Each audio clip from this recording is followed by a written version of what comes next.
Before we start, just a quick reminder to hit that subscribe button. Only 2% are subscribed. At 1,000 subscribers, I'll be posting a special video. The basement door swings and hits my shoulder, voice is cut off. Two shapes jerk apart near the couch I know too well. A belt clinks against a heel and then goes still. My breath stalls as both of them turn toward me. I'm Nate, 23, and every muscle wants to bolt. My friend's father squares up like I just knocked. My mother smooths her shirt with shaky fingers. No one speaks first, which feels like a dare. Out, the word snaps out of me before thought. He steps closer like we're negotiating rent again. My mother reaches, hand half raised, then drops it. The silence tightens until I hear the freezer hum. Finn appears on the stairs, half face, wide eyes.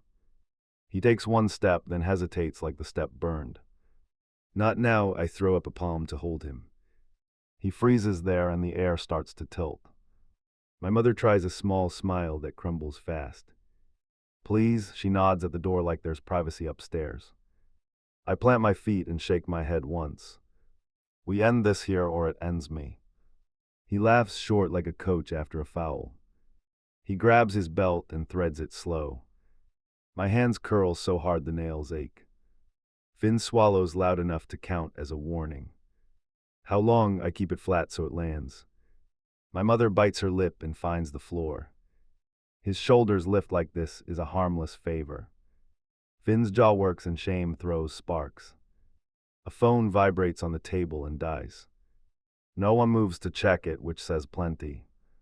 I step past them and reach the stairs. We go now, I point up and the room holds. He angles toward me 2 steps, testing the edge. I match his line and cut him off clean. Finn drops his gaze and grips the railing hard. My mother nods like a verdict just hit. Footsteps upstairs, someone at the front, then nothing. The door above clicks as if the house listens. I feel heat crawl up my neck, fight or run. Keys, my palm opens and her hand trembles. She digs them out, metal cold against my skin. He watches like I pocketed his trophy. Finn finally meets my stare and blinks twice. That's our code since we were 10, move now. We climb 3 bodies, no one brushing anyone. Every stair answers with a dull thud and threat. At the top I look back once, only once. He's still below, eyes bright like this isn't over. I push the hallway door open and wave them forward. She moves first with quick steps and tight shoulders. Finn lingers behind me with fists clenched low. Down the hall I hear him breathe like a metronome. At the entry I plant my heel and block him. You stay here, my voice lands harder than planned. He nods once and looks past me toward downstairs. I don't check his eyes again because doubt spreads fast. Outside on the stoop I hold the keys high. Phone, my palm stays up until she understands. She unlocks it and passes it without protest. I pocket both and feel my pulse kick. He follows us to the doorway and lines there. House rule, his grin asks for a fight now. I step close enough that he can smell risk. New rule, my jaw locks until he blinks. She tugs my wrist and whispers for the car. I walk her to the curb and keep scanning. Finn watches from inside with shoulders drawn and rigid. Behind him, the shape in the doorway doesn't retreat. Get in, I circle to the driver's side fast. She slides across and fumbles with the buckle twice. The engine catches and I pull from the curb. In the mirror, the doorway shrinks but refuses silence. At the nearest corner, I stop and cut power. She stares at her knees like they owe answers. Tell me what you need to stop this. Her hands open slowly and close again with noise. Distance, her lips barely move and then hold. Proof, I show the phone like a drawn card. She nods once and stares at the screen. I scroll and see names I never expected. A ping flashes from his contact with a heart. My vision tunnels for a second and then clears. I forward the thread to my number for backup. I breathe through it and mark today's time. Block, I tap through menus and finish the wall. Done, she lets out air like she forgot how. I mark the ringtone off and strip his reach. A new text pops up from an unknown profile. Meet now, no greeting and no punctuation at all. I tilt the screen so she reads every character. Her thumb hovers and then falls to her lap. We choose where. I type an address from memory. Good, her voice finds volume and then edges back. You stay behind me when he arrives. She squeezes my forearm once like a binding. I start the car and check the street for tails. We roll into an empty lot behind a clinic. I park facing the exit for quick movement. She watches my hands on the wheel without blinking. I kill the lights because surprise favors us. A sedan turns in and drifts to the far side. He steps out alone and looks around for backup. He spots our car and sets his shoulders wide. I open my door and walk slow toward him. Return the keys, he pats his pocket like theater. I keep walking and stow. P with one stripe between us. He glances at the clinic camera and smirks. Public space, his chin lifts like a dare. You're done, I point to his chest and hold. He reaches up like he might brush my hand. I drop my arm and shift a half step. She opens her door and stands behind me. You will not contact me again, her voice steadies. He laughs once and takes a measured pace forward. I slide left and he stalls with a hiss. Walk back to your car, my teeth meet hard. He angles his head as if weighing numbers. Make me, his breath flares and then stills. I pull my phone and hit the record button. Say that again, I hold it just below my chin. He sees the screen and corrects himself instantly. We had an understanding, he spreads his hands for pity. No, she steps beside me with feet planted. Leave now, her stare locks and doesn't waver. He checks the camera again and steps backward slow. He opens his door and pauses with a crooked smile. This doesn't end here, he taps the roof twice. His engine revs and the sedan slides out. I keep filming until his taillights vanish into traffic. My arms shake as the adrenaline drains through skin. She lands on the roof and breathes like surf. Next move, I pocket the phone and face her. Home, she shivers once and stands taller. Locks, I nod and we move without speech. In the car, I feel something hard underfoot. A spare fob lies wedged by the mat. I lift it and press the panic by instinct. Across the lot, a distant horn erupts like a flare. Not his, a different model, wrong angle. I click off and stash the fob for later. We pull onto the road with a plan forming. I draft it out loud in short pieces. She agrees to each point without argument. I hold one back because I need confirmation. I dial Finn and put it on speaker. Are you alone? My throat scratches on the word. Yeah, a soft answer and a cough to clear. Then listen, I lay the terms out one by one. No contact through him, no messages through you, no excuses. I can do that, chairs scrape on his side. You will meet me later and bring your laptop. Silence stretches and then breaks with a quiet yes. I end the call and glance at her once. She nods like a judge granting a hard motion. The phone buzzes again with a number I know. I ignore it and let the buzzing fade. At our building I park and scan the sidewalk. Nothing moves except wind and a loose flyer. We climb with quick steps and no conversation. Inside I set the chain and test it twice. Bags later, I check windows and latches with method. She stands in the kitchen doorway and watches my route. I drop the keys on the counter with purpose. Tomorrow we make it legal if he pushes.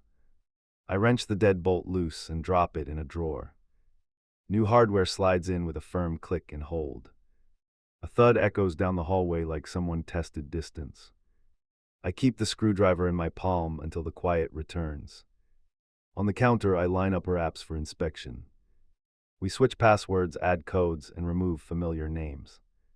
She watches each step like it might bite her fingers. When we finish, notifications fall silent and the room waits. Water, she points at the sink and grips the edge. I pour, then glance at the phone lighting up again. Number withheld 3 times in a row, then nothing. I lay the phone screen down and let it buzz out. A knock rattles the door and then stops fast. Me, Finn's voice through the chain with a quick cough. I slide it back and wave him inside. His backpack hits the chair and he opens the laptop. Files first, I move beside him and tilt the screen. He plugs in and pulls up backups with steady hands. We export threads, screenshots, call logs, and contact cards.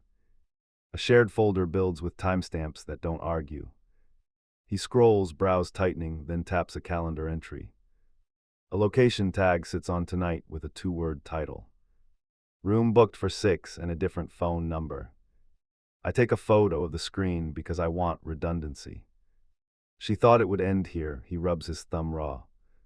It escalates when you corner him, I keep my eyes forward. We copy the entry and paste it into our notes. I look at the clock and feel the window narrowing. Company phone, Finn opens another tab and shows an invoice. The line item lists equipment with an assigned extension. Not his personal device, which means policy violations. I can work with that if someone answers tomorrow. I call the legal hotline and put it on speaker. A calm voice walks me through harassment and documentation. Save everything, do not meet alone, notify management if possible. I write as I listen and circle the company angle twice. The building intercom crackles and then holds static. A voice I recognize breathes into the line and stops. 3 slow beeps follow, spaced like a countdown. I kill the connection and step toward the door. Finn tenses, then points at the peephole without speaking. An envelope. P slides under the frame and catches on the rug. I pick it up with 2 fingers and shake once. A single key falls out and clinks against my shoe. No note inside, just a folded receipt with a time printed. 17 minutes from now and the same location as the entry. He wants control back and he wants an audience. I pocket the key and start choosing where we stand. I flip the receipt over and trace the numbers once. 17 minutes, which means he expects us to scramble. I pocket the stray key and look at both of them. We move now, my voice comes out like a switch. Finn shoulders the backpack and zips it tight. He opens the laptop for one quick capture. A fresh screenshot drops into our folder and syncs. I nod and kill our lights for the exit. We take the stairs 2 at a time without talking. At the bottom I check the street and count cars. No sedan that matches his usual route tonight. We cross fast and angle toward the bus stop. I text the address to a friend on patrol. Call if anything spins, he replies with a quick dot. I send him the calendar entry and the photo. He thumbs back a brief okay with a time. In the car I map a route with 2 loops. No straight lines, no habits, no comfort. She watches my mirror checks and tightens her grip. Finn scrolls the company site for an after-hours number. Security desk found, he taps the link and holds it up. We memorize the extension and I place the call. An operator answers with a clipped greeting and long pause. Employee misuse of equipment tonight, I say in record. She slumps against the seat and then sits upright. Do we really do this? Her eyes search mine hard. We already started, I tap my notes with a knuckle. We keep distance and we make it official. We pull into the lot listed on the receipt. I cut the engine near the camera mounted over parking. Finn angles the laptop to capture a wide frame. A red dot glows on my phone as proof. The sedan crawls in and rolls past our bumper. He parks across from us as if measuring nerve. He steps out alone and adjusts his jacket. I open my door and place my feet carefully. Return what isn't yours, I hold the spare key high. His mouth twitches like I offered a cheap joke. I toss it under his car where he must kneel. Pick it up and leave. He takes 2 strides and stops when Mom emerges. And this, she says with both hands steady. He angles his head and smirks toward the camera. Private matter, he mutters with a shrug and a glance. Not anymore, Finn lifts the laptop for the microphone. I tilt my phone for the timestamp and location. A tone from the security line confirms our log. My chest tightens, but my feet stay planted. He circles left to block our path to the exit. I match his angle and force him wider. He scans for witnesses and miscalculates our resolve. Walk back to your car, I say without blinking. He edges closer with a laugh that dies early. Where do you think this goes? His teeth flash once. Violation reported, I answer and tilt the phone up. He freezes long enough for the lens to drink it. Tires crunch behind us and then go quiet. A blue sedan pulls in with a slow glide. My contact from patrol steps out and tucks his badge. Evening, he nods without looking away from him. The man stiffens and lifts both hands slightly. This is ridiculous. He tries to sidestep toward his door. Patrol holds a palm out and gestures to stand still. Conversation first, he says with firm rhythm and pause. I give the quick version and point to the devices. Patrol listens and asks 3 short questions in sequence. He radios the details to the desk and waits. I keep my camera running because habits save you. A phone rings in his pocket and keeps ringing. He fumbles, silences it, and stuffs it back hard. Patrol raises an eyebrow and asks for the number. He dodges and calls us unstable. That's when the clinic door opens with a hiss. A nurse steps out and asks if everything's fine. Patrol shows his ID and nods her inside. Her presence forces him to keep his voice low.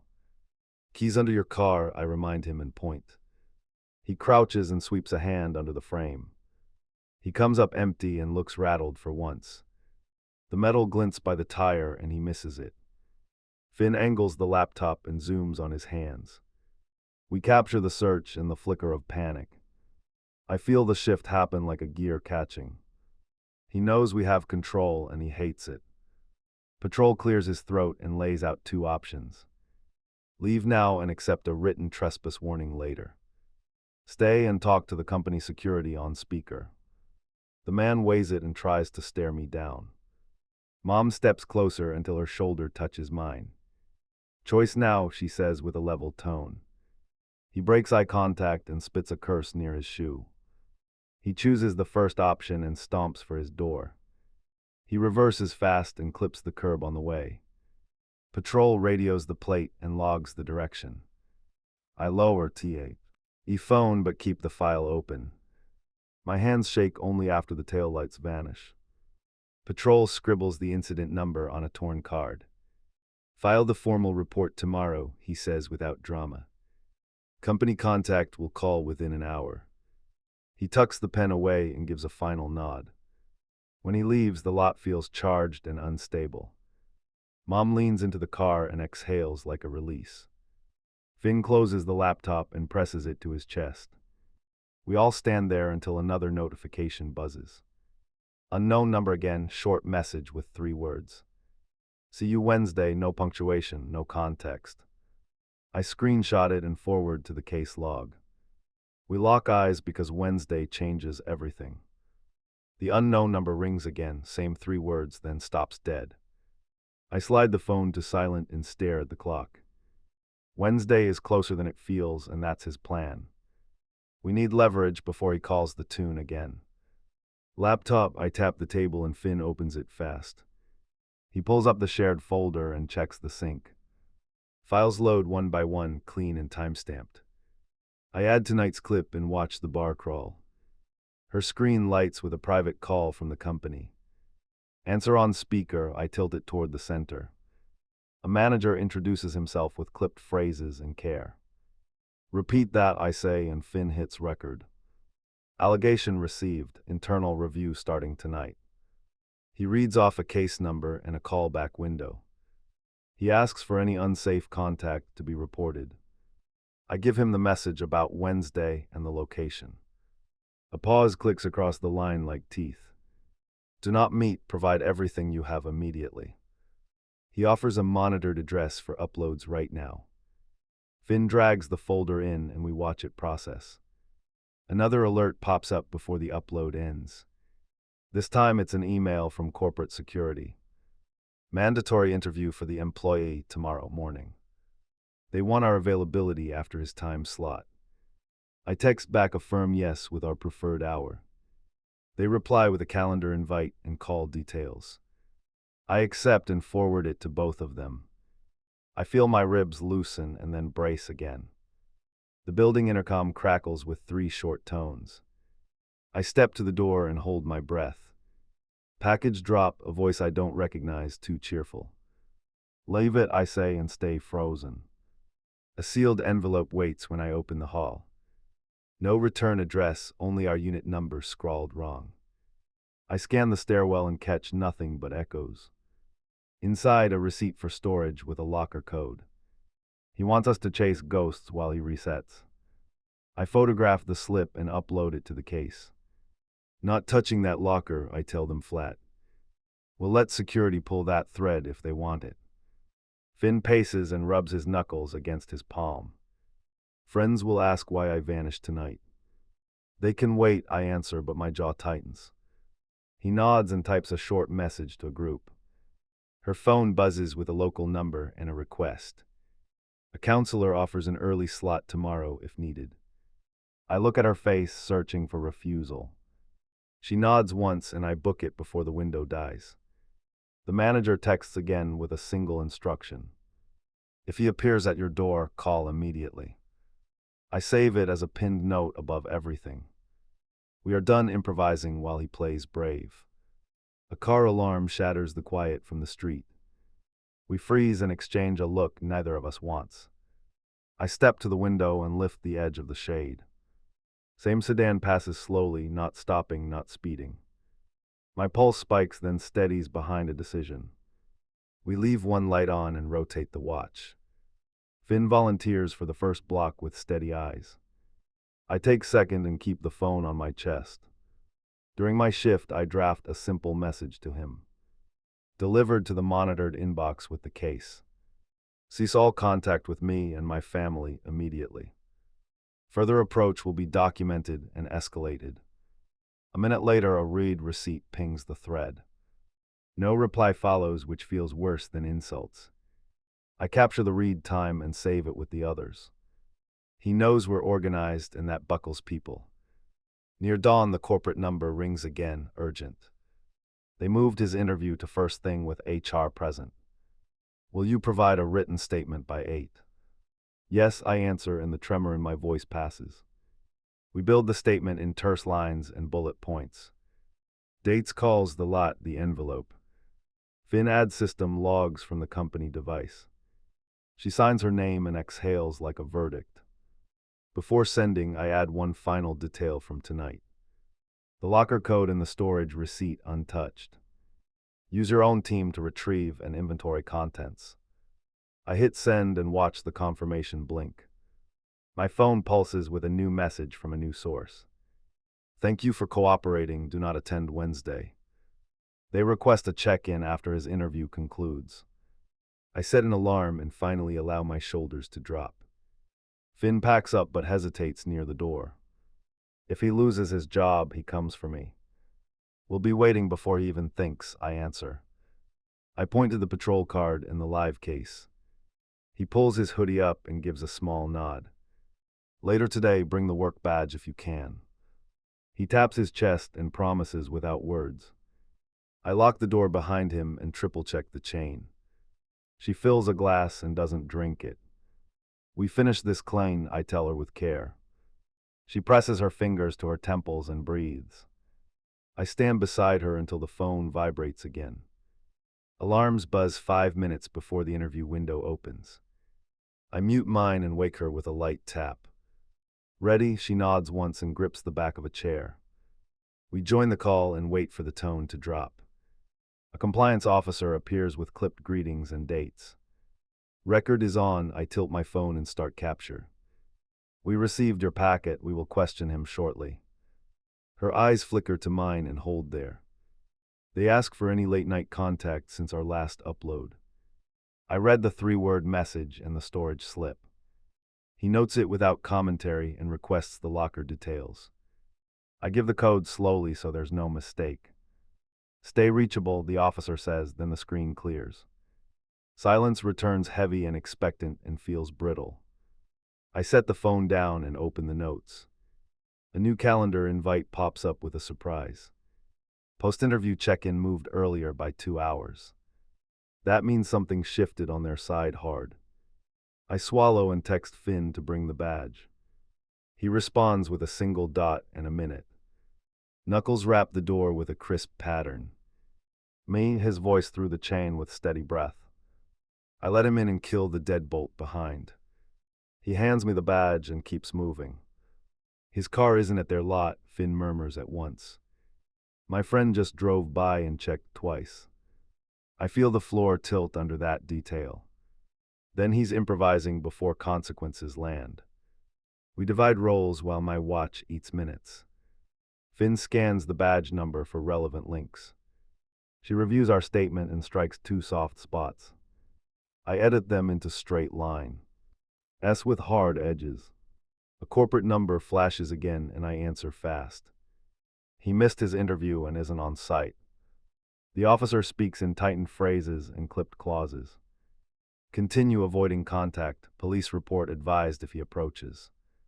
I pace once to burn the surge of adrenaline. We will file today, I say, and he agrees. They request we forward any citing from trusted sources. I confirm and end the call before fear spreads. My phone buzzes with a blocked call twice. I let it ring to voicemail while we breathe. A text arrives with a location near our place. He's baiting with short crumbs because control is slipping. I forward the text to my friend on patrol. On it, he replies with a timestamp and a route. I screenshot the thread and pin it above others. Evidence first, then movement, always. We leave the apartment together and lock everything. Finn takes the stairs quickly with his hood up. I keep her between us and the wall for protection.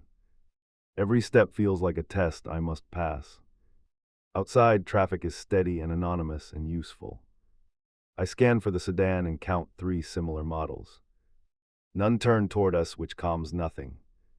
We slip into the car and pull away. Halfway to the precinct, a horn blares and stops. A motorcycle slides past and kicks a mirror. My grip tightens and stays tight until distance grows. We reach the front steps without a word. Inside, the clerk listens and types while we summarize. I hand over the incident number from last night. She takes the storage slip and copies the code. An officer will contact you after they recover contents.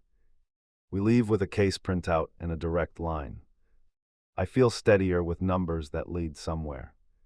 She tucks the page under her arm and straightens. We head back to the car with a plan tightening. My phone trembles with a new email from corporate. Suspend access for subject effective immediately. Finn reads it over my shoulder and swallows. His badge just died and he knows already. A second message hits before we close the door. Security attempted contact at his home without success. They requested welfare check in coordination with local police. Heat rises in my neck and then fades. We drive to her counselor appointment and wait outside.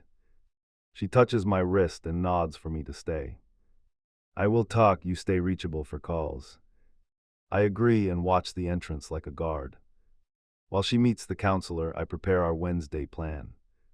We do not show, we notify early, we document. I draft the message and schedule it for noon. Finn thumbs a nervous rhythm and then stops. Group chat is exploding, he says while glancing down. They think I bailed on a game or a party. Keep it simple, I tell him with flat tone. Family emergency, offline for a while, back later.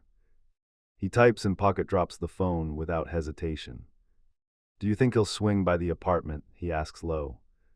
If he does, cameras catch him and patrol moves. I adjust the mirror and scan the sidewalk for familiar shapes. She returns with a small nod and steadier breathing. Boundary work started, she says with a thin smile.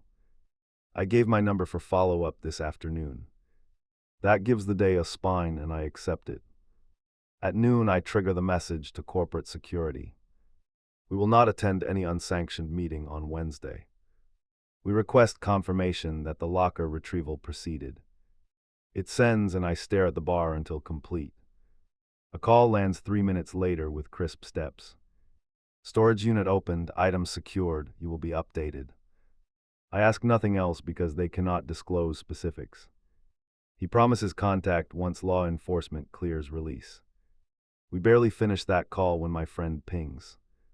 Spotted him near a motel by the highway. Photo attached with a blurry side profile and timestamp. I save it and text the officer number on our case.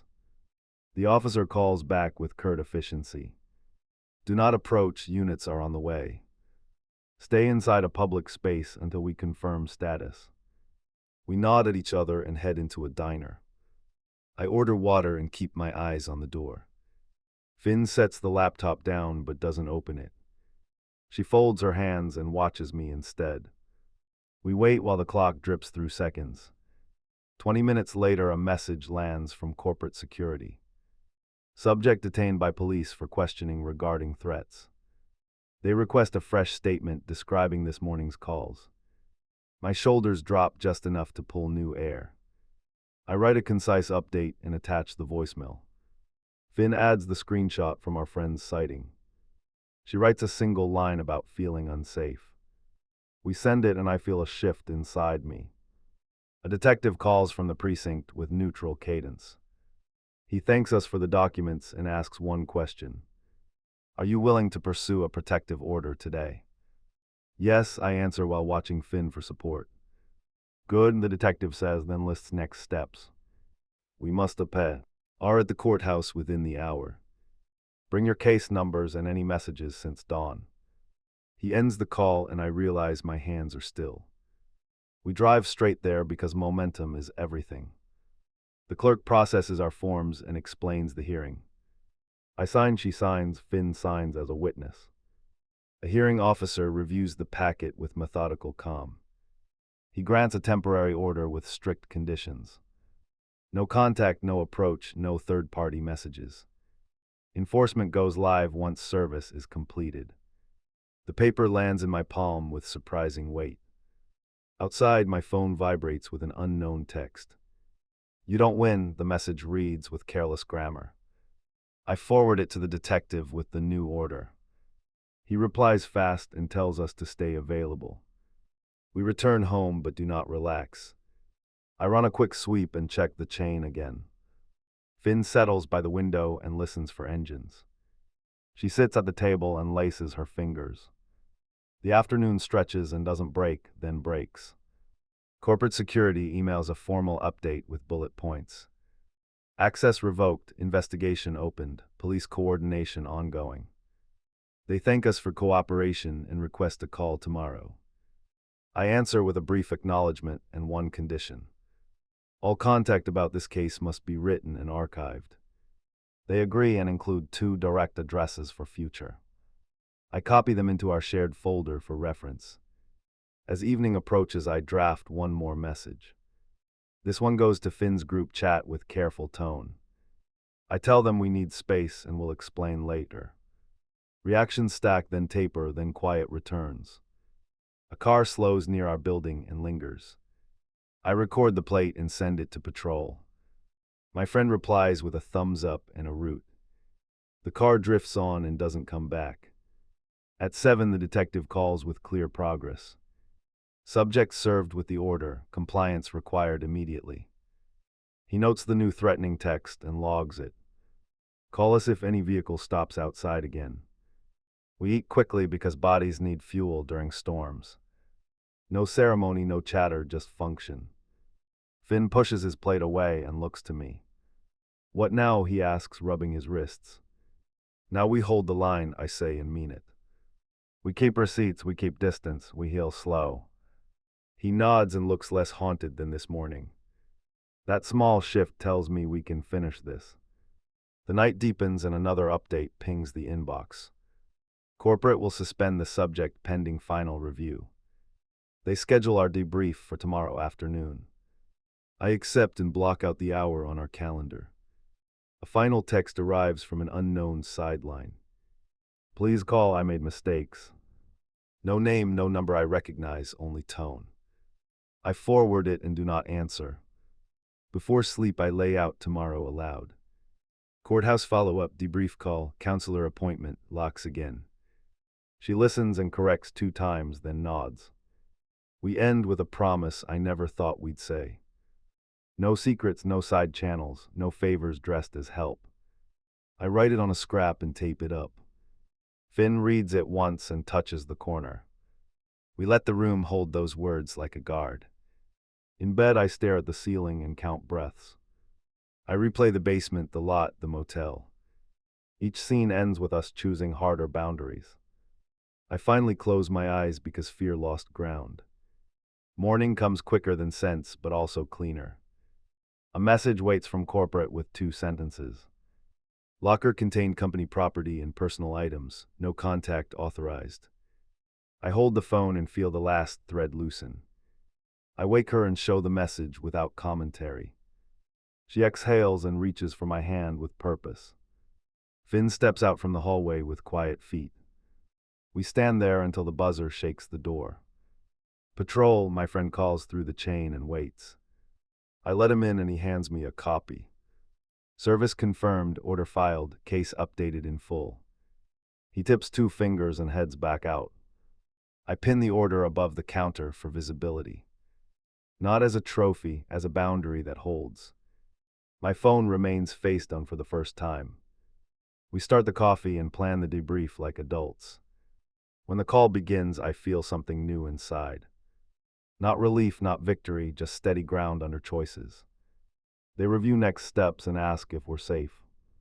We are now, I say, and the line goes quiet.